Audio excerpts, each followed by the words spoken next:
Jason Davinoy with St. Louis Motorsports Review. I'm here with Randy King Kong Korte. His final season, 2014, it's been a whirlwind. We're here on his last night at Federated I-55 Raceway in Peevely, Missouri. A track that's brought a lot of success to you over the years, Randy.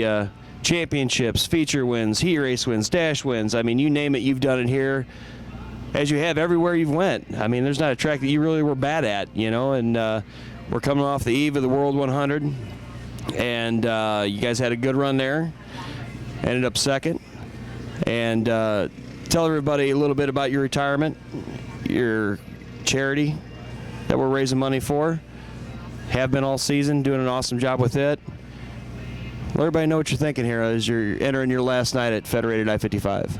I'm pretty excited about it. I hope we can have a good run because, I don't know, last night we was at Granite and didn't have a very good run, and we want to change that tonight. So looking forward to that, and just I'm going to miss this place because it's always been one of my favorite racetracks, and Ray and Kenny do a great job, and I'm going to miss it, and I miss the fans and everybody that races down here, and it's going to be tough, but we'll get through it. We'll be all right. And as far as the cancer deal is concerned, I mean, you know, we've been trying to collect money all year. All the money's going towards multiple myeloma to try to find a cure, and we've had a lot of success. A lot of that because of my wife. She works really hard at it and does what she can do, and you know, we've did real well with that and real excited about it.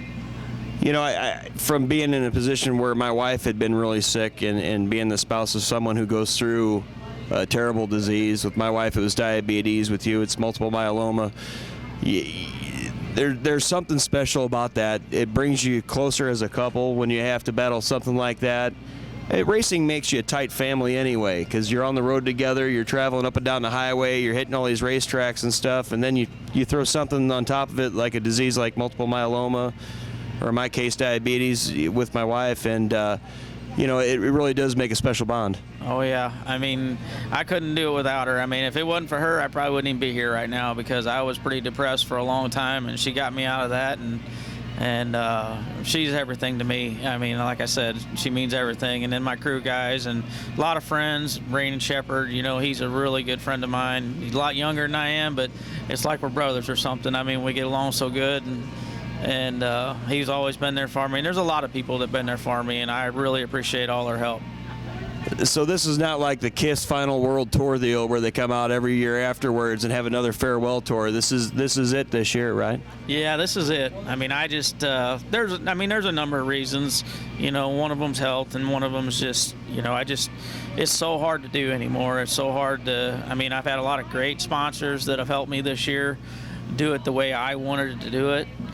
And it's hard every week to go week to week and make sure you got enough money to go to the next week, you know, and it's just that's part of it. And just like I said, I feel like around locally we've done everything that we've ever wanted to do. So you know, besides going on the road trying to race, and I know I couldn't do that, you know, it's just time to quit. And there's a lot of young guys I want to help that I'm really looking forward to that new aspect of what I'm getting ready to do. You get that big brother mentor kind of thing going on, and with all of your experience, I mean, every track that you roll into, you're a threat for the victory. I mean, there's no doubt about that. You don't get a nickname like King Kong Korte by running fifth. You know what I mean?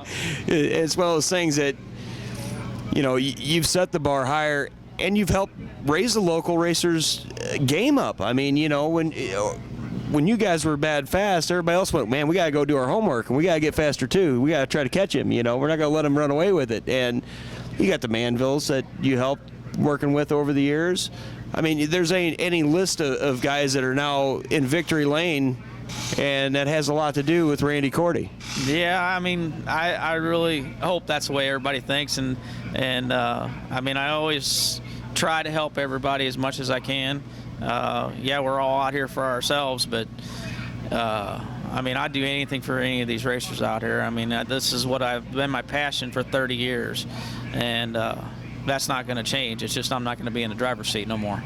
I remember watching in a street stock at Highland way back when, you know, I mean, not that we're talking about age or anything, but, you know, I mean, those were the fun years, and then it ended up kind of being more of a business kind of relationship for you, and able to get on the road and make a living at it, and you got to be a special kind of person to be able to even do that, you know? Yeah, it's a tough deal. I mean, it's just, I don't know. I got a lot of good friends that I started racing with. Tomcat, my crew guy, is one of them, and we all started racing together at the same time. And you know, them guys, you know, they decided to, you know, they're probably the better guys because they decided to race family and just do it as a hobby. And I was driven. I wanted to do more than that. I wanted to race. You know, I wanted to be a big racer, and still raised the family, but probably didn't do as good a job as they would have done. You know what I'm saying? Because I was so focused on racing all the time. But you know, everything worked out. Well, you know, it's one of those things too. The race fans, they think they know a guy because they see him with a helmet on, and they see how he drives out on the racetrack, and you know, it's kind of like Earnhardt said: if they're cheering or booing, as long as they're thinking about you, that's what counts. You know. And until people really, as a fan, realize that you can't perceive how a person is outside of the car when they're out in the pit area or they're at home on the couch in the living room, you know, the focus and the drive, in order to be successful at what we love to do, it's got to be 110% all the time. And that focus and that desire to win, races don't get won in the pit area at the racetrack. They get won at the garage, in the shop. And like you say, without that family and that support helping you out by taking care of some of the stuff that they need to take care of on their own once in a while, you know, to help you get to that level where you're winning the championships and winning these big races. And it's a special individual to be a winner. My friend, you've been a winner for a lot of years.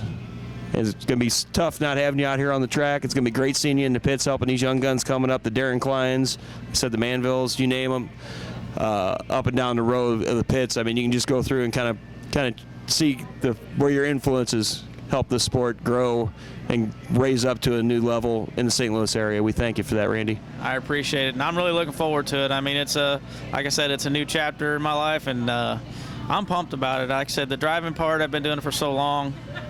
I'm not going to miss it, and the worrying about money every week, you know, how we're gonna pay the truck trailer payment and all that stuff. I'm glad that's all done, and I'm excited to this new step and stuff. Yeah, people don't realize what it takes to go up and down the road. I mean, $26,000 a year in fuel. I mean, just think about that. That's, you know, some people are making that's half their yearly salaries, you know, and that's what it takes to get up and down the highway. Yeah, it's a tough deal. It really is. Me and Berkey, we were having this conversation last night, and he says that he's talking about doing something different next year too, because he said he's owned his stuff for a lot of years. He said it's just getting so hard, and I mean, we could really relate to what each other's going through. So it's a tough deal. It really is, and like I said, I'm looking forward to the new chapter. Well, Randy, you've been doing great work with your multiple myeloma campaign that you've been raising money for all season. I know as a fan, from a little guy on, watching you run. Now, you're not a whole lot older than I am, but you know, I was probably 10 when you were starting racing. But you know, it's cool to watch somebody's career from the beginning to not the end, but the next chapter. Anyway, right. Randy, appreciate your time, buddy. Thank you very much. Go get him tonight. Win this feature. All right, buddy. I will do my best. All right, for St. Louis Motorsports Review, I'm Jason Davenroy. Randy King Kong Korte, he's going to go out and run the hardest 40 laps he's ever ran at Federated I-55.